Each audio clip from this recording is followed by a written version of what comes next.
ਸਤਿ ਸ਼੍ਰੀ ਅਕਾਲ ਜੀ। ਤੁਸੀਂ ਵੇਖ ਰਹੇ ਹੋ ਪੰਜਾਬ ਮਿਲ USA TV। ਮੈਂ ਹਾਂ ਸੰਜੀਵ ਯਸ਼ ਖੰਨਾ, ਤੁਹਾਡਾ ਸਾਰਿਆਂ ਦਾ ਸਵਾਗਤ। ਮੁੱਦਾ ਦੇ ਵਿੱਚ 22 ਫਰਵਰੀ ਸਨ 2022 ਰਸ਼ੀਆ ਦੇ ਪ੍ਰੈਜ਼ੀਡੈਂਟ ਵਲਾਦੀਮੀਰ ਪੁਤਿਨ ਆਪਣੀ ਕੈਬਨਿਟ ਨੂੰ ਸੰਬੋਧਿਤ ਕਰਦੇ ਹੋਏ ਕਹਿ ਰਹੇ ਨੇ, ਯੂਕਰੇਨ ਸਾਡੇ ਲਈ ਮਹਿਜ਼ ਗੁਆਂਢੀ ਮੁਲਕ ਨਹੀਂ, ਇਹ ਸਾਡੇ ਇਤਿਹਾਸ, ਸੱਭਿਆਚਾਰ ਤੇ ਰੂਹਾਨੀ ਸਪੇਸ ਦਾ ਅਟੁੱਟ ਅੰਗ ਹੈ। ਨਾਲ ਉਹ ਇਹ ਵੀ ਕਹਿ ਰਹੇ ਨੇ ਕਿ ਯੂਕਰੇਨ ਅੰਦਰ ਸਥਿਤ ਡੋਨੇਤਸਕ ਤੇ ਲੁਹਾਨਸਕ ਦੇ ਖੇਤਰਾਂ ਦੀ ਆਜ਼ਾਦੀ ਤੇ ਪ੍ਰਭੂਸੱਤਾ ਨੂੰ ਫੌਰੀ ਤੌਰ ਤੇ ਮਾਨਤਾ ਦਾ ਫੈਸਲਾ ਕੀਤਾ ਜਾਵੇ, ਜਿਸ ਦੀ ਲੰਮੇ ਸਮੇਂ ਤੋਂ ਮੰਗ ਕੀਤੀ ਜਾ ਰਹੀ ਹੈ ਤੇ ਇਸ ਤਜਵੀਜ਼ ਨੂੰ ਸੰਸਦ ਨੇ ਫੌਰਨ ਪ੍ਰਵਾਨਗੀ ਦੇ ਦਿੱਤੀ। ਸੋ ਇਹ ਸਭ ਗੱਲਾਂ ਪਿਛੋਕੜ ਵਿੱਚ ਰਹੀਆਂ ਨੇ ਤੇ ਇਤਿਹਾਸ ਤੇ ਬਹੁਤ ਹੀ ਪੁਰਾਣਾ ਹੈ ਯੂਕਰੇਨ ਦਾ, ਜੋ ਰਸ਼ੀਆ ਦੇ ਨਾਲ ਜੁੜਿਆ ਹੈ। ਜ਼ਾਰ ਜਦੋਂ ਰਸ਼ੀਆ ਦੇ ਵਿੱਚ ਰਾਜ ਕਰਦੇ ਸੀ, ਉਦੋਂ ਤੋਂ ਯੂਕਰੇਨ ਰਸ਼ੀਆ ਦਾ ਅਨਿੱਖੜਵਾਂ ਅੰਗ ਸੀ, ਪਰ ਇਤਿਹਾਸ ਦੀਆਂ ਬਹੁਤ ਸਾਰੀਆਂ ਪਰਤਾਂ ਨੇ। ਕਿਤੇ ਯੂਕਰੇਨ ਨੂੰ ਦੋਸ਼ੀ ਠਹਿਰਾਇਆ ਜਾਂਦਾ ਰਿਹਾ, ਕਿਤੇ ਜ਼ਾਰਾਂ ਦੀ ਹਕੂਮਤ ਨੂੰ ਦੋਸ਼ੀ ਠਹਿਰਾਇਆ ਜਾਂਦਾ ਰਿਹਾ ਕਿ ਜ਼ਾਰਾਂ ਨੇ ਬਹੁਤ ਜ਼ਿਆਦਾ ਤਸ਼ੱਦਦ ਕੀਤਾ ਯੂਕਰੇਨ ਦੇ ਉੱਤੇ, ਉਹਦੇ ਸੱਭਿਆਚਾਰ ਨੂੰ, ਉਹਦੀ ਬੋਲੀ ਨੂੰ ਖਤਮ ਕਰਨ ਦੀ ਕੋਸ਼ਿਸ਼ ਕੀਤੀ, ਇੱਥੋਂ ਤੱਕ ਕਿ ਉਹਦੇ ਕਈ ਇਲਾਕਿਆਂ ਦਾ ਨਾਂ ਵੀ ਰਸ਼ੀਅਨ ਲੈਂਗੁਏਜ ਦੇ ਵਿੱਚ ਰੱਖ ਦਿੱਤਾ ਗਿਆ। ਤੇ ਅੱਜ ਵੀ ਬਹੁਤ ਵੱਡਾ ਇਲਾਕਾ ਯੂਕਰੇਨ ਦਾ, ਬਹੁਤ ਭਾਰੀ ਸੰਖਿਆ ਵਿੱਚ ਆਬਾਦੀ ਯੂਕਰੇਨ ਦੀ ਰਸ਼ੀਅਨ ਭਾਸ਼ਾ ਦੇ ਵਿੱਚ ਗੱਲ ਕਰਦੀ ਹੈ। ਸੋ ਇਹ ਤਮਾਮ ਗੱਲਾਂ ਇਤਿਹਾਸ ਦੀ ਪਿਛੋਕੜ ਦੇ ਵਿੱਚ ਲੁਕੀਆਂ ਹੋਈਆਂ ਨੇ। ਜਿਉਂ-ਜਿਉਂ ਅਸੀਂ ਇਤਿਹਾਸ ਨੂੰ ਫਲੋਰਦੇ ਹਾਂ, ਸਾਡੇ ਸਾਹਮਣੇ ਇਹ ਪਰਤਾਂ ਖੁੱਲ੍ਹਦੀਆਂ ਜਾਂਦੀਆਂ ਨੇ। ਪਰ ਅਸੀਂ ਗੱਲ ਕਰਾਂਗੇ ਅੱਜ ਦੀ, ਕਿ 22 ਫਰਵਰੀ ਤੋਂ ਬਾਅਦ ਫਿਰ ਅੱਗੇ ਕੀ ਹੋਇਆ। 22 ਫਰਵਰੀ ਨੂੰ ਪ੍ਰੈਜ਼ੀਡੈਂਟ ਆਫ ਰਸ਼ੀਆ ਆਪਣੀ ਕੈਬਨਿਟ ਦੇ ਵਿੱਚ ਹੋਰ ਵੀ ਕਈ ਗੱਲਾਂ ਕਰ ਰਹੇ ਨੇ ਕਿ ਅਮਰੀਕਾ ਨੇ ਮੰਦਭਾਵੀ ਤਰੀਕੇ ਨਾਲ ਸੋਵੀਅਤ ਸੰਘ ਦੀ ਬੇਕਦਰੀ ਕੀਤੀ ਤੇ ਇਸ ਨੂੰ ਅਸਥਿਰ ਕਰਨਾ ਚਾਹਿਆ, ਅਨਸਟੇਬਲ ਕਰਨਾ ਚਾਹਿਆ।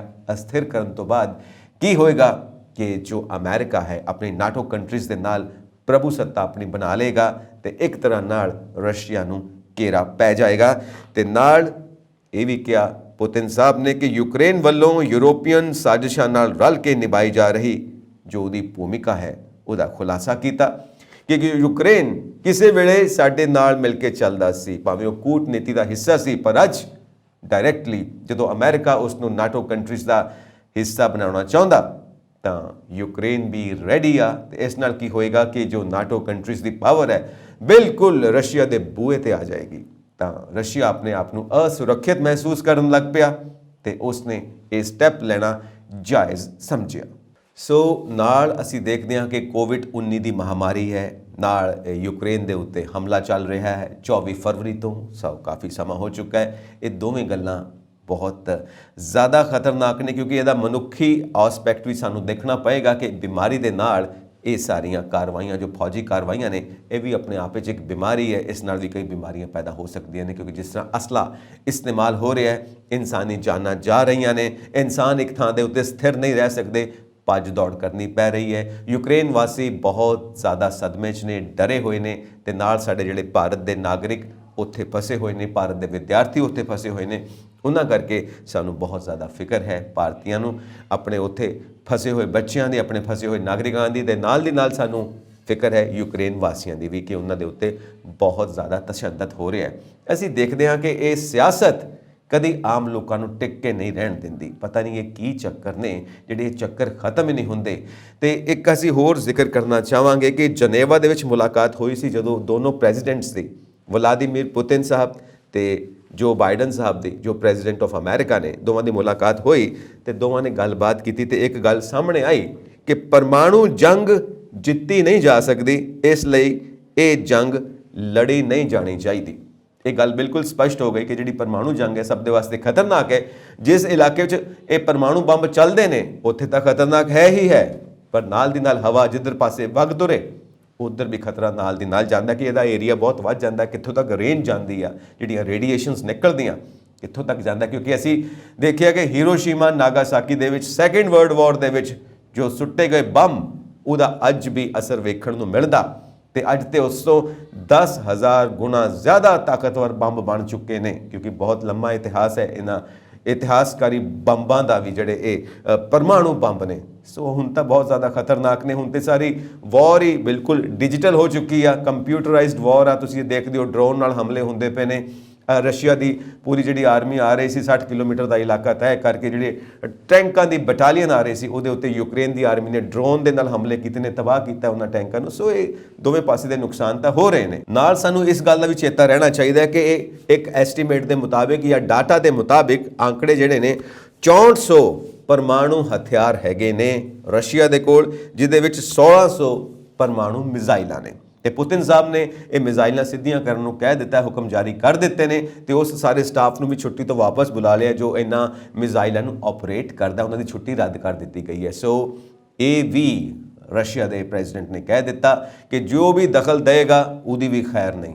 ਤੇ ਰਸ਼ੀਆ ਦੇ ਪ੍ਰੈਜ਼ੀਡੈਂਟ ਨੇ ਇਹ ਵੀ ਕਹਿ ਦਿੱਤਾ ਹੈ ਕਿ ਜੋ ਵੀ ਵਿੱਚ ਆ ਕੇ ਦਖਲ ਦੇਗਾ ਉਹਦੀ ਵੀ ਖੈਰ ਨਹੀਂ, ਅਸੀਂ ਉਹਦੇ ਨਾਲ ਵੀ ਨਜਿੱਠ ਲਵਾਂਗੇ। ਸੋ ਇਸ ਕਰਕੇ ਪਰਮਾਣੂ ਤਾਕਤ ਦੇ ਨਾਲ ਲੈਸ ਜਿਹੜੀਆਂ ਮਿਜ਼ਾਈਲਾਂ ਨੇ ਉਹ ਵੀ ਸਿੱਧੀਆਂ ਕਰ ਲਈਆਂ ਨੇ ਯੂਕਰੇਨ ਵੱਲ। ਹੁਣ ਦੱਸੋ ਜੋ ਇਹ ਸਾਰੀ ਖਲਬਲੀ ਮਚ ਗਈ ਆ, ਇਹਦਾ ਰਿਜ਼ਲਟ ਕੀ ਹੋਏਗਾ? ਮਾਨਵਤਾ ਕਿੱਥੇ ਜਾ ਕੇ ਖੜੇਗੀ?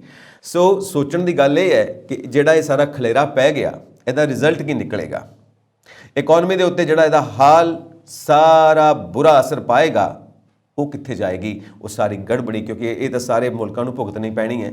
ਹਾਂ, ਜੋ ਸਾਡਾ ਭਾਰਤ ਹੈ ਉਹ ਨਿਊਟਰਲ ਹੈ, ਉਹ ਨਾ ਰਸ਼ੀਆ ਦੇ ਖਿਲਾਫ ਜਾ ਰਿਹਾ ਹੈ ਤੇ ਨਾ ਯੂਕਰੇਨ ਦੇ ਖਿਲਾਫ ਜਾ ਰਿਹਾ ਹੈ, ਨਾ ਰਸ਼ੀਆ ਦੇ ਹੱਕ ਵਿੱਚ ਜਾ ਰਿਹਾ ਹੈ, ਨਾ ਯੂਕਰੇਨ ਦੇ ਹੱਕ ਵਿੱਚ ਜਾ ਰਿਹਾ, ਨਿਊਟਰਲ ਹੈ, ਕੁਝ ਵੀ ਕਾਰਵਾਈ ਵਾਸਤੇ ਨਹੀਂ ਕਹਿ ਰਿਹਾ। ਹਾਂ, ਇੰਨੀ ਗੱਲ ਜ਼ਰੂਰ ਕਹਿ ਰਿਹਾ ਕਿ ਸ਼ਾਂਤੀ ਨਾਲ ਬਹਿ ਕੇ ਕੂਟਨੀਤੀ ਦੇ ਮੁਤਾਬਿਕ ਆਪਣੇ ਸਾਰੇ ਫੈਸਲੇ ਕਰ ਲਵੋ। ਹਾਲਾਂਕਿ ਕੂਟਨੀਤੀ ਦੇ ਮੁਤਾਬਿਕ ਚੱਲਦਾ ਪਿਆ ਸੀ ਯੂਕਰੇਨ ਸਨ 2014 ਤੱਕ ਤੇ ਚੱਲਦਾ ਹੀ ਪਿਆ ਸੀ ਔਰ ਰਸ਼ੀਆ ਨਾਲ ਬਣਾ ਕੇ ਰੱਖਦਾ ਪਿਆ ਸੀ। ਇਹ ਵਿੱਚੋਂ ਜਿਹੜੀਆਂ ਸਾਰੀਆਂ ਗੜਬੜਾਂ ਪੈਦਾ ਹੋਈਆਂ ਨੇ, ਇਸ ਕਰਕੇ ਇਹ ਸਾਰੀ ਜੰਗ ਦੀ ਪ੍ਰਿਸ਼ਠ ਭੂਮੀ, ਸਾਰੀ ਜੰਗ ਦੀ ਪਿੱਠ ਭੂਮੀ ਤਿਆਰ ਹੋ ਗਈ, ਇਹਦੀ ਸਾਰੀ ਬੈਕਗਰਾਉਂਡ ਸਾਹਮਣੇ ਆ ਗਈ ਹੈ। ਤੇ ਮਾਹਿਰ ਇਹ ਵੀ ਮੰਨਦੇ ਨੇ ਕਿ ਇਹ ਸਾਰੇ ਨਾਟੋ ਕੰਟਰੀਜ਼ ਯੂਕਰੇਨ ਨੂੰ ਪਹਿਲਾਂ ਸ਼ਹਿ ਦਿੰਦੇ ਰਹੇ ਕਿ ਤੂੰ ਲੜ ਪੈ, ਕੋਈ ਗੱਲ ਨਹੀਂ, ਅਸੀਂ ਤੇਰੇ ਨਾਲ ਆ, ਪਿੱਛੇ ਖੜੇ ਹਾਂ, ਤੇ ਹੁਣ ਇਹ ਕਿਹਾ ਜਾ ਰਿਹਾ ਕਿ ਤੂੰ ਤੇ ਨਾਟੋ ਦਾ ਹਿੱਸਾ ਨਹੀਂ, ਤੈਨੂੰ ਅਸੀਂ ਕਿਵੇਂ ਸਹਾਇਤਾ ਦੇ ਸਕਦੇ ਹਾਂ। ਫਿਰ ਵੀ ਕਿਤੋਂ ਨਾ ਕਿਤੋਂ ਅਸੀਂ ਦੇਖਦੇ ਹਾਂ ਪੈਸੇ ਦੀ ਮਦਦ ਵੀ ਪਹੁੰਚ ਰਹੀ ਹੈ, ਹਥਿਆਰਾਂ ਦੀ ਮਦਦ ਵੀ ਪਹੁੰਚ ਰਹੀ ਆ, ਪਰ ਇਹ ਨਿਬੜਨਾ ਕਿੱਥੇ ਹੈ? ਨਿਬੜਨਾ ਤਾਂ ਬਹਿ ਕੇ ਗੱਲਬਾਤ ਨਾਲ ਹੀ ਹੈ, ਸੰਵਾਦ ਹੀ ਰਚਨਾ ਪੈਣਾ ਕਿ ਬਹਿ ਕੇ ਬਈ ਗੱਲਬਾਤ ਕਰ ਲਵੋ ਕਿ ਗੱਲ ਕੀ ਹੈ, ਕਿ ਬਾਤ ਕੀ ਹੈ। ਸੋ ਰਸ਼ੀਆ ਆਪਣਾ ਪੁਆਇੰਟ ਦੇ ਰਿਹਾ ਕਿ ਮੈਨੂੰ ਆਪਣੀ ਸਿਕਿਉਰਿਟੀ ਵਾਸਤੇ ਮਜਬੂਰ ਹੋ ਕੇ ਇਹ ਸਟੈਪ ਲੈਣਾ ਪਿਆ, ਇਹ ਸ਼ਾਂਤੀ ਦੀ ਬਹਾਲੀ ਵਾਸਤੇ ਹੈ, ਕਿਉਂਕਿ ਜਿਹੜੇ ਦੋ ਇਲਾਕੇ ਉਹਨੇ ਆਪਣੇ ਅੰਦਰ ਕੀਤੇ ਨੇ ਜਿਨ੍ਹਾਂ ਨੂੰ ਇੱਕ ਵੱਖਰੇ ਦੇਸ਼ ਦੇ ਤੌਰ ਤੇ ਮਾਨਤਾ ਦਿੱਤੀ ਆ, ਇਹ ਕਹਿੰਦੇ ਨੇ ਕਿ ਅਸੀਂ ਸ਼ਾਂਤੀ ਦੀ ਸਥਾਪਨਾ ਵਾਸਤੇ ਕੀਤੀ ਹੈ। ਹਾਲਾਂਕਿ ਮਾਹਿਰ ਇਹ ਵੀ ਮੰਨਦੇ ਨੇ ਕਿ ਕ੍ਰੀਮੀਆ ਦੇ ਸਮੁੱਚੇ ਖੇਤਰ ਤੇ ਕਬਜ਼ਾ ਕਰਨ ਲਈ ਵੀ ਰਸ਼ੀਆ ਇਹ ਕੰਮ ਕਰ ਰਿਹਾ ਹੈ। ਹਾਲਾਂਕਿ ਜਿਹੜੇ ਦੋ ਦੇਸ਼ਾਂ ਨੂੰ ਉਹਨਾਂ ਨੇ ਮਾਨਤਾ ਦੇ ਦਿੱਤੀ ਹੈ, ਜਿਹਦੇ ਵਿੱਚ ਡੋਨੇਟਸਕ ਤੇ ਲੁਹਾਨਸਕ ਨੇ, ਇਹਨਾਂ ਦਾ ਬਲਕਿ ਕਲਚਰਲ ਬੈਕਗਰਾਉਂਡ ਪੂਰੀ ਰਸ਼ੀਆ ਦੇ ਨਾਲ ਜੁੜੀ ਹੋਈ ਹੈ, ਇਸ ਕਰਕੇ ਦਿੱਤੇ ਨੇ ਕਿ ਜੋ ਯੂਕਰੇਨ ਦਾ ਬਾਰਡਰ ਹੈ ਹੋਰ ਪਰਾਂ ਚਲਾ ਜਾਵੇ, ਜੇ ਨਾਟੋ ਦੀ ਪਾਵਰ ਆਉਂਦੀ ਵੀ ਹੈ ਤੇ ਇਹ ਦੋਵਾਂ ਕੰਟਰੀਜ਼ ਦੇ ਬਾਰਡਰ ਤੱਕ ਹੋਏਗੀ, ਰਸ਼ੀਆ ਦੇ ਬਾਰਡਰ ਤੱਕ ਨਹੀਂ ਪਹੁੰਚੇਗੀ। ਇੱਕ ਤਰ੍ਹਾਂ ਨਾਲ ਇਹ ਪੂਰੀ ਦੁਨੀਆ ਦੇ ਵਿੱਚ ਸ਼ਾਂਤੀ ਸਥਾਪਨਾ ਦੇ ਵਾਸਤੇ ਵੀ ਬਹੁਤ ਜ਼ਿਆਦਾ ਜ਼ਰੂਰੀ ਹੈ। ਸੋ ਰਸ਼ੀਆ ਆਪਣਾ ਪੁਆਇੰਟ ਆਫ ਵਿਊ ਇਹ ਦੇ ਰਿਹਾ। ਸੋ ਜੋ ਅਮਰੀਕਾ ਹੈ ਆਪਣੀਆਂ ਨਾਟੋ ਕੰਟਰੀਜ਼ ਦੇ ਨਾਲ ਮਿਲ ਕੇ ਜਿਹੜਾ ਇਹ ਪ੍ਰੈਸ਼ਰ ਬਣਾ ਰਿਹਾ, ਉਹ ਇਹ ਦੇ ਰਿਹਾ ਕਿ ਇਹ ਇੱਕ ਮਿਲਟਰੀ ਅਟੈਕ ਹੈ। ਇਸ ਕਰਕੇ ਰਸ਼ੀਆ ਆਪਣੀਆਂ ਸੀਮਾਵਾਂ ਤੋਂ ਸੰਤੁਸ਼ਟ ਨਹੀਂ, ਉਹ ਆਪਣੀਆਂ ਸੀਮਾਵਾਂ ਵਧਾਉਣਾ ਚਾਹੁੰਦਾ ਹੈ, ਅੱਗੇ ਆਪਣਾ ਖੇਤਰ ਵੱਲ ਵਧਾਉਣਾ ਚਾਹੁੰਦਾ। ਅਮਰੀਕਾ ਤੇ ਉਹਦੇ ਜਿਹੜੇ ਅਲਾਇੰਸਿਸ ਕੰਟਰੀਜ਼ ਨੇ ਉਹ ਇਹ ਵੀ ਨਾਲ ਦਲੀਲ ਦੇ ਰਹੇ ਨੇ ਕਿ ਜੋ 3 ਜਨਰੇਸ਼ਨਸ ਤੱਕ ਰਸ਼ੀਆ ਦੀਆਂ ਸਾਰੀਆਂ ਪੋਲੀਟੀਕਲ ਪੀੜ੍ਹੀਆਂ ਰਹੀਆਂ ਨੇ, ਸਟਾਲਿਨ ਸਾਹਿਬ, ਪਿੱਛੋਂ ਲੈਨਿਨ ਸਾਹਿਬ, ਸਭ ਜੋ 3 ਪੀੜ੍ਹੀਆਂ ਰਹੀਆਂ ਨੇ, ਉਹਨਾਂ ਦੀਆਂ ਨੀਤੀਆਂ ਜਿਹੜੀਆਂ ਸੀ ਉਹ ਸਮਾਜਵਾਦ ਦੇ ਉੱਤੇ ਆਧਾਰਿਤ ਸੀ। ਪਰ ਅੱਜ ਦੀ ਜਿਹੜੀ ਨੀਤੀ ਹੈ ਪੁਤਿਨ ਸਾਹਿਬ ਦੀ, ਉਹ ਸਾਮਰਾਜਵਾਦੀ ਨੀਤੀ ਹੈ। ਇਹ ਵੀ ਆਪਣੀਆਂ ਸੀਮਾਵਾਂ ਵਧਾਉਣ ਦੇ ਵਿੱਚ ਵਿਸ਼ਵਾਸ ਰੱਖਦੇ ਨੇ। ਹਾਲਾਂਕਿ ਇਲਜ਼ਾਮ ਇਹ ਵੀ ਲੱਗ ਰਹੇ ਨੇ ਕਿ ਅਮਰੀਕਾ ਵੱਖ-ਵੱਖ ਸਮੇਂ ਤੇ ਪੀਸ ਕੀਪਿੰਗ ਦੇ ਨਾਂ ਦੇ ਉੱਤੇ ਕਿ ਪੂਰੀ ਦੁਨੀਆ ਦੇ ਵਿੱਚ ਸ਼ਾਂਤੀ ਦੀ ਸਥਾਪਨਾ ਹੋਣੀ ਚਾਹੀਦੀ ਹੈ, ਵੱਖ-ਵੱਖ ਕੰਟਰੀਜ਼ ਦੇ ਵਿੱਚ ਜਾ ਕੇ ਆਪਣੇ ਫੌਜੀ ਅੱਡੇ ਬਣਾ ਚੁੱਕਾ ਹੈ ਤੇ ਉਹੀ ਕੰਮ, ਉਹੀ ਰਾਹ ਅਪਣਾ ਲਈ ਹੈ ਰਸ਼ੀਆ ਨੇ। ਸੋ ਇਹ ਵੀ ਪੀਸ ਕੀਪਿੰਗ ਦੇ ਨਾਂ ਦੇ ਉੱਤੇ ਅੱਗੇ ਵਧਣਾ ਚਾਹੁੰਦਾ ਹੈ। ਹਾਲਾਂਕਿ ਜੋ ਚਾਈਨਾ ਹੈ, ਚਾਈਨਾ ਵੀ ਨਾਲ ਮਿਲ ਕੇ ਚੱਲਦਾ ਹੈ ਰਸ਼ੀਆ ਦੇ। ਹਾਲਾਂਕਿ ਉਹ ਇੱਕ ਨੀਵੇਂ ਸੁਰ 'ਚ ਇਹ ਵੀ ਕਹਿ ਰਿਹਾ ਕਿ ਬਈ ਮਿਲ ਕੇ ਜ਼ਰਾ ਮਾਮਲੇ ਨਿਪਟਾ ਲਵੋ, ਕਿਉਂਕਿ ਇਹ ਸਾਰਾ ਇਫੈਕਟ ਬਿਜ਼ਨਸ ਦੇ ਉੱਤੇ ਪੈ ਰਿਹਾ, ਇਕਨੋਮੀ ਦੇ ਉੱਤੇ ਪੈ ਰਿਹਾ। ਔਰ ਰਸ਼ੀਆ ਦੇ ਨਾਲ ਨਾਲ ਚੀਨ ਦੇ ਉੱਤੇ ਵੀ ਇਹ ਇਲਜ਼ਾਮ ਲੱਗਦੇ ਨੇ ਕਿ ਹੁਣ ਉਹਦੀਆਂ ਵੀ ਨੀਤੀਆਂ ਨੇ ਜੋ ਸਾਮਰਾਜਵਾਦੀ ਨੀਤੀਆਂ ਹੋ ਚੁੱਕੀਆਂ ਨੇ। ਹੁਣ ਚੀਨ ਵੀ ਉਹ ਪੁਰਾਤਨ ਸਮਾਜਵਾਦੀ ਚੀਨ ਨਹੀਂ ਰਹਿ ਗਿਆ। ਸੋ ਇਹ ਕੁੱਲ ਮਿਲਾ ਕੇ ਇੱਕ ਦੂਜੇ ਦੇ ਉੱਤੇ ਦੂਸ਼ਣਬਾਜ਼ੀ ਹੋ ਰਹੀ ਹੈ, ਪਰ ਇਹਦੇ ਵਿੱਚ ਆਮ ਲੋਕ ਜੋ ਇਹ ਭੁਗਤ ਰਹੇ ਨੇ ਉਹਨਾਂ ਵਾਸਤੇ ਕੌਣ ਜ਼ਿੰਮੇਵਾਰ ਹੈ, ਇਹ ਸਾਰੀਆਂ ਚੀਜ਼ਾਂ ਸਾਨੂੰ ਦੇਖਣ ਨੂੰ ਮਿਲ ਰਹੀਆਂ ਨੇ, ਜੋ ਕਿਉਂਕਿ ਆਮ ਇਨਸਾਨ ਇਸ ਚੀਜ਼ ਨੂੰ ਹਮੇਸ਼ਾ ਫੇਸ ਕਰਦੇ ਨੇ। ਛੋਟੇ ਛੋਟੇ ਬੱਚੇ ਔਰ ਬਜ਼ੁਰਗ, ਲੇਡੀਜ਼ ਔਰ ਜੈਂਟਸ ਸਾਰੇ ਹੀ ਇਸ ਚੀਜ਼ ਨੂੰ ਫੇਸ ਕਰ ਰਹੇ ਨੇ। ਸਾਡੇ ਵਿਦਿਆਰਥੀ ਵੀ ਇਸ ਚੀਜ਼ ਨੂੰ ਫੇਸ ਕਰ ਰਹੇ ਨੇ ਔਰ ਇੱਕ ਸੂਚਨਾ ਦੇ ਮੁਤਾਬਿਕ ਤੇ ਇੱਕ ਵਿਦਿਆਰਥੀ ਦੀ ਮ੍ਰਿਤਿੂ ਵੀ ਹੋ ਚੁੱਕੀ ਹੈ। ਹਾਲਾਂਕਿ ਉਹ ਡਾਕਟਰੀ ਦਾ ਉੱਥੇ ਸਟੂਡੈਂਟ ਸੀ। ਉਹਦੇ ਬਾਰੇ ਵੀ ਇੱਕ ਸੰਵੇਦਨਸ਼ੀਲ ਘਟਨਾ ਭਾਰਤ ਦੇ ਵਿੱਚ ਵੀ ਵਾਪਰੀ ਕਿ ਇੱਥੇ ਵੀ ਇੱਕ ਸਟੇਟਮੈਂਟ ਸਾਹਮਣੇ ਆਈ ਹੈ ਇੱਕ ਨਾਮੀ ਕਰਾਮੀ ਲੀਡਰ ਦੀ ਕਿ ਭਾਰਤ ਦੇ ਬੱਚੇ, ਕਿਉਂਕਿ ਭਾਰਤ ਦੇ ਅੰਦਰ ਜਿਹੜੇ ਐਗਜ਼ਾਮ ਲਿੱਤੇ ਜਾਂਦੇ ਨੇ ਡਾਕਟਰੀ ਪੇਸ਼ੇ ਵਿੱਚ ਆਉਣ ਵਾਸਤੇ, ਜੋ ਕਾਲਜਿਸ ਐਗਜ਼ਾਮ ਲੈਂਦੇ ਨੇ ਉਹ ਕਲੀਅਰ ਨਹੀਂ ਕਰ ਸਕਦੇ, ਇਸ ਕਰਕੇ ਬਾਹਰ ਜਾਂਦੇ ਨੇ। ਹਾਲਾਂਕਿ ਇਹ ਸਟੂਡੈਂਟ ਜਿਹੜਾ ਹੈ ਇਹਦੇ 97% ਮਾਰਕਸ ਸੀ ਔਰ ਇਸ ਦੀ ਮਾਤਾ ਜੀ ਨੇ ਇਹ ਸਟੇਟਮੈਂਟ ਦਿੱਤੀ ਆ ਕਿ ਭਾਰਤ ਦੇ ਵਿੱਚ ਕਿਸੇ ਗਰੀਬ ਘਰ ਦੇ ਵਿੱਚ ਕਿਸੇ ਹੋਣਹਾਰ ਬੱਚੇ ਨੂੰ ਜਨਮ ਨਹੀਂ ਲੈਣਾ ਚਾਹੀਦਾ, ਕਿਉਂਕਿ ਉਹ ਮਾਤਾ ਪਿਤਾ ਉਸ ਬੱਚੇ ਨੂੰ ਬਣਾਉਣਾ ਚਾਹੁੰਦੇ ਨੇ ਕਾਬਿਲ ਉਸਦੇ ਗੁਣਾਂ ਦੇ ਮੁਤਾਬਿਕ ਜੋ ਕੁਦਰਤ ਨੇ ਉਹਨਾਂ ਨੂੰ ਬਖਸ਼ੇ ਨੇ, ਪਰ ਸਾਡੇ ਦੇਸ਼ ਦੇ ਵਿੱਚ ਉਹਨਾਂ ਗੁਣਾਂ ਦੀ, ਉਸ ਹੁਨਰ ਦੀ ਕੋਈ ਕਦਰ ਨਹੀਂ ਹੁੰਦੀ, ਇਸ ਕਰਕੇ ਬਾਹਰ ਜਾਣ ਵਾਸਤੇ ਇੰਤਜ਼ਾਮ ਕਰਨਾ ਪੈਂਦਾ। ਸੋ ਇੱਦਾਂ ਦੀਆਂ ਸੰਵੇਦਨਸ਼ੀਲ ਸਟੇਟਮੈਂਟਸ ਦੇਣੀਆਂ ਕਿਸੇ ਲੀਡਰ ਦੁਆਰਾ ਬਿਲਕੁਲ ਠੀਕ ਨਹੀਂ ਲੱਗਦੀਆਂ, ਕਿਉਂਕਿ ਸਾਰਾ ਭਾਰਤ ਦਾ ਭਾਈਚਾਰਾ ਇਸ ਗੱਲ ਨੂੰ ਫੀਲ ਕਰ ਰਿਹਾ ਕਿ ਇਸ ਤਰ੍ਹਾਂ ਦੀ ਸੰਵੇਦਨਸ਼ੀਲ ਸਟੇਟਮੈਂਟ ਨਹੀਂ ਦੇਣੀ ਚਾਹੀਦੀ। ਉਸ ਮਾਂ ਦਾ ਦਿਲ ਦੁਖਿਆ, ਇਸ ਮਾਂ ਨੇ ਐਡੀ ਵੱਡੀ ਗੱਲ ਕਹਿ ਦਿੱਤੀ ਕਿ ਭਾਰਤ ਦੇ ਵਿੱਚ ਗਰੀਬ ਘਰ ਦੇ ਵਿੱਚ ਕਿਸੇ ਹੋਣਹਾਰ ਬੱਚੇ ਨੂੰ ਪੈਦਾ ਨਹੀਂ ਹੋਣਾ ਚਾਹੀਦਾ। ਹਾਲਾਂਕਿ ਭਾਰਤ ਦੇ ਵਿੱਚ ਤਾਂ ਹਰ ਘਰ ਦੇ ਵਿੱਚ ਅਸੀਂ ਮੰਨਦੇ ਹਾਂ ਹੋਣਹਾਰ ਬੱਚੇ ਨੇ ਔਰ ਉਹ ਆਪਣੇ ਦੇਸ਼ ਲਈ ਵੀ ਸੋਚਦੇ ਨੇ, ਆਪਣੇ ਪਰਿਵਾਰ ਲਈ ਵੀ ਸੋਚਦੇ ਨੇ, ਆਪਣੀ ਖੁਦ ਦੀ ਜ਼ਿੰਦਗੀ ਲਈ ਵੀ ਸੋਚਦੇ ਨੇ ਕਿ ਆਪਣੀ ਜ਼ਿੰਦਗੀ ਨੂੰ ਇਸਤੇਮਾਲ ਕਿਵੇਂ ਕਰਨਾ ਹੈ।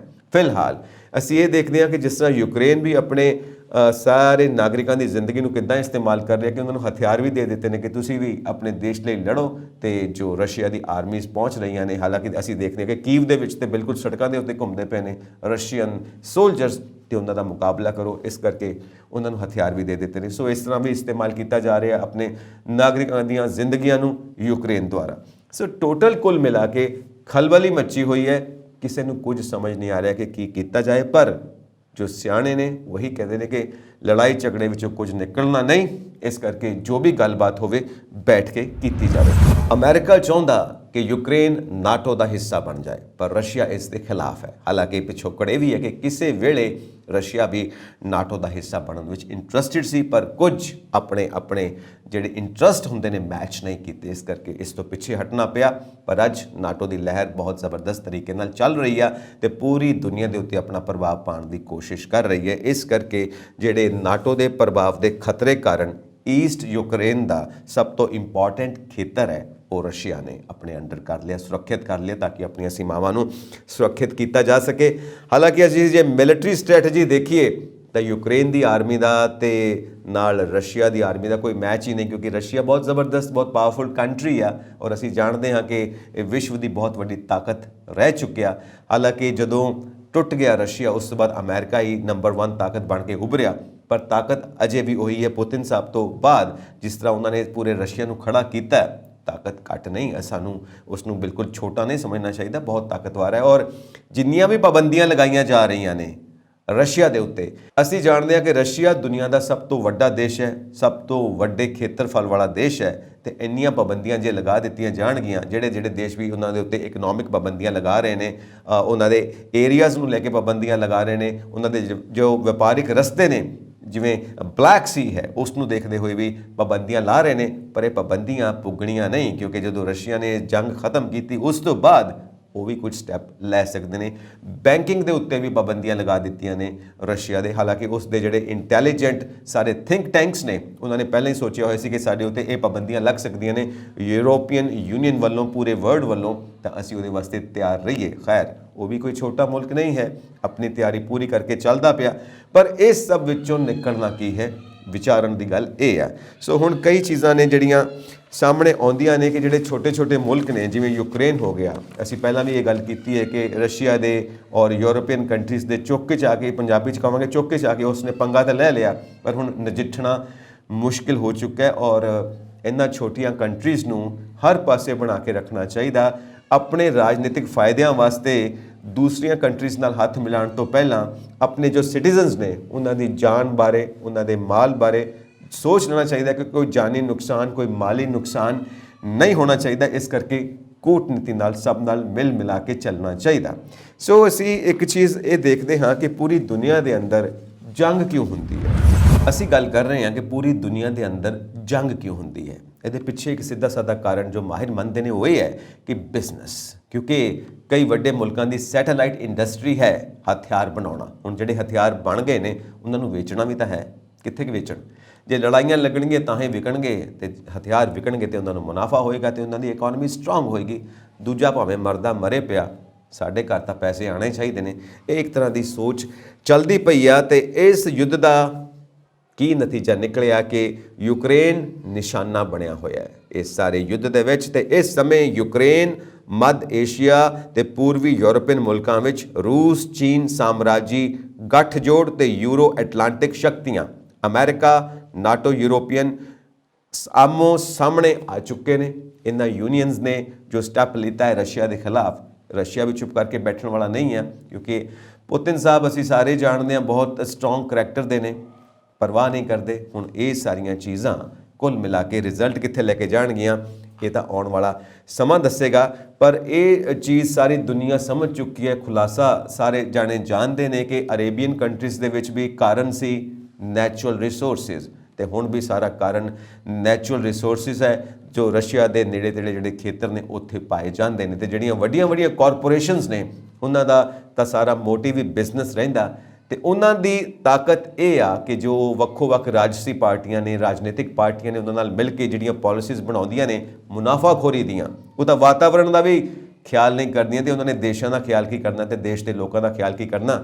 ਜੰਗਾਂ ਲਗਾਉਣਾ ਮਾਹਿਰ ਮੰਨਦੇ ਨੇ ਕਿ ਉਹਨਾਂ ਦਾ ਬਿਜ਼ਨਸ ਹੈ ਔਰ ਇਸ ਦੇ ਦੌਰਾਨ ਉਹਨਾਂ ਨੂੰ ਫਾਇਦਾ ਹੁੰਦਾ ਤੇ ਉਹ ਆਪਣੇ ਇਸ ਪਾਲਿਸੀ ਮੇਕਿੰਗ ਦੇ ਵਿੱਚ ਕਾਫੀ ਹੱਦ ਤੱਕ ਕਾਮਯਾਬ ਵੀ ਹੁੰਦੇ ਨੇ ਕਿਉਂਕਿ ਦੇਖਦੇ ਹਾਂ ਅਸੀਂ ਕਿ ਵੱਖ-ਵੱਖ ਦੇਸ਼ਾਂ ਦੇ ਵਿੱਚ ਉਹ ਨੈਚੁਰਲ ਰਿਸੋਰਸਿਸ ਨੂੰ ਕਿੱਦਾਂ ਆਪਣੇ ਕਬਜ਼ੇ 'ਚ ਲੈ ਕੇ ਕਿੱਦਾਂ ਆਪਣੇ ਫਾਇਦੇ ਵਾਸਤੇ ਇਸਤੇਮਾਲ ਕਰਦੇ ਨੇ। ਹੁਣ ਇਹ ਸੰਸਾਰ ਦੇ ਸਾਰੇ ਲੋਕਾਂ ਨੂੰ ਮਿਲ ਕੇ ਸੋਚਣਾ ਚਾਹੀਦਾ ਕਿ ਇਹ ਸਾਰੇ ਬਿਜ਼ਨਸ ਦੇ ਸੀਨ ਦੇ ਵਿੱਚ, ਇਹ ਸਾਰੇ ਜੰਗ ਦੇ ਸੀਨ ਦੇ ਵਿੱਚ ਅਸੀਂ ਕਿੱਥੇ ਖੜੇ ਹਾਂ। ਸਾਡੀ ਤਾਂ ਕੋਈ ਬੁੱਕਤ ਨਹੀਂ, ਸਾਡੀ ਤਾਂ ਕੋਈ ਵੈਲਿਊ ਨਹੀਂ, ਸਾਨੂੰ ਜਿੱਦਾਂ ਚਾਹੋ ਇਸਤੇਮਾਲ ਕਰ ਸਕਦੇ ਹੋ ਕਿਉਂਕਿ ਵੱਡੀ ਤਾਕਤ ਦੇ ਲੋਕ ਸਾਨੂੰ ਛੋਟੇ ਲੋਕਾਂ ਨੂੰ ਛੋਟੇ ਲੋਕ ਹੀ ਕਹਾਂਗੇ ਜਿਨ੍ਹਾਂ ਨੂੰ ਕੋਈ ਸਮਝਿਆ ਨਹੀਂ ਜਾਂਦਾ, ਕਿਸੇ ਗਿਣਤੀ 'ਚ ਨਹੀਂ ਰੱਖਿਆ ਜਾਂਦਾ, ਕੁਝ ਨਹੀਂ ਸਮਝਦੇ, ਜਿੱਦਾਂ ਮਰਜ਼ੀ ਇਸਤੇਮਾਲ ਕਰੋ, ਜਿੱਦਾਂ ਮਰਜ਼ੀ ਵਰਤੋ। ਹੁਣ ਇਹ ਦੁਨੀਆ ਦੇ ਲੋਕਾਂ ਨੂੰ ਸੋਚਣਾ ਪਏਗਾ ਕਿ ਅਸੀਂ ਕਿੱਥੇ ਖੜੇ ਹਾਂ ਤੇ ਸਾਨੂੰ ਕੀ ਸਟੈਪ ਲੈਣਾ ਚਾਹੀਦਾ। ਹਾਲਾਂਕਿ ਸਾਡੇ ਹੱਥ ਪੱਲੇ ਤਾਂ ਕੁਝ ਵੀ ਨਹੀਂ ਹੈਗਾ, ਸਾਡੇ ਹੱਥ ਵਿੱਚ ਕੁਝ ਨਹੀਂ ਹੈਗਾ, ਬਸ ਇਹੀ ਹੈ ਕਿ ਇਕੱਠੇ ਹੋ ਜਾਈਏ, ਇਕੱਠੇ ਹੋ ਕੇ ਕੋਈ ਗੱਲਬਾਤ ਕਰੀਏ ਔਰ ਗੱਲਬਾਤ ਇਹ ਨਿਕਲੇ ਕਿ ਜਿਨ੍ਹਾਂ ਲੋਕਾਂ ਨੂੰ ਅਸੀਂ ਪਾਵਰ 'ਚ ਬਿਠਾਉਂਦੇ ਹਾਂ, ਜਿਨ੍ਹਾਂ ਨੂੰ ਅਸੀਂ ਰਾਜਨੀਤੀ ਦੀਆਂ ਵੱਡੀਆਂ ਵੱਡੀਆਂ ਕੁਰਸੀਆਂ 'ਤੇ ਬਿਠਾਉਂਦੇ ਹਾਂ, ਉਹ ਸਾਡੇ ਹੱਕ ਵਿੱਚ ਕਿੰਨੀ ਗੱਲ ਕਰਦੇ ਨੇ ਜਾਂ ਉਹਨਾਂ ਦੇ ਵੀ ਮਾਲਿਕ ਕੋਈ ਹੋਰ ਹੈਗੇ ਨੇ ਜਿਹੜੀਆਂ ਵੱਡੀਆਂ ਵੱਡੀਆਂ ਕਾਰਪੋਰੇਸ਼ਨਸ ਨੇ ਜਿੱਦਾਂ ਉਹ ਚਾਹੁੰਦੀਆਂ ਨੇ ਉੱਦਾਂ ਹੀ ਇਹ ਕੰਮ ਕਰਦੇ ਨੇ, ਉੱਦਾਂ ਹੀ ਇਹ ਸਾਰੇ ਰੂਲਸ, ਸਾਰੇ ਨਿਯਮ, ਸਾਰੀਆਂ ਪਾਲਿਸੀਜ਼ ਬਣਾਉਂਦੀਆਂ ਨੇ ਜੋ ਭਾਵੇਂ ਦੇਸ਼ ਦੇ ਖਿਲਾਫ ਹੋਣ, ਦੇਸ਼ ਦੇ ਲੋਕਾਂ ਦੇ ਖਿਲਾਫ ਹੋਣ, ਪਰ ਵੱਡੀਆਂ ਵੱਡੀਆਂ ਕਾਰਪੋਰੇਸ਼ਨਸ ਦੇ ਹੱਕ ਵਿੱਚ ਹੋਣਾ ਚਾਹੀਦਾ। ਉਹਨਾਂ ਨੂੰ ਇਹ ਸੋਚ ਕੇ ਚੱਲਦੇ ਨੇ ਕਿਉਂਕਿ ਇਹੀ ਵੱਡੀਆਂ ਵੱਡੀਆਂ ਕਾਰਪੋਰੇਸ਼ਨਸ ਉਹਨਾਂ ਨੂੰ ਮੁੜ ਤੋਂ ਸੱਤਾ ਉੱਤੇ ਕਾਬਜ਼ ਹੋਣ ਵਿੱਚ ਮਦਦ ਕਰਦੀਆਂ ਨੇ। ਸੋ ਪੁਰਾਤਨ ਇਤਿਹਾਸ ਜੋ ਵੀ ਹੋਵੇ, ਇਸ ਯੁੱਧ ਦਾ ਜੋ ਅੱਜ ਦਾ ਸਮਾਂ ਹੈ ਉਹ ਇਹੀ ਮੰਗ ਕਰਦਾ ਹੈ ਕਿ ਸ਼ਾਂਤੀ ਨਾਲ ਬੈਠ ਕੇ ਗੱਲਬਾਤ ਹੋਵੇ, ਸ਼ਾਂਤੀ ਨਾਲ ਬੈਠ ਕੇ ਸਾਰੀ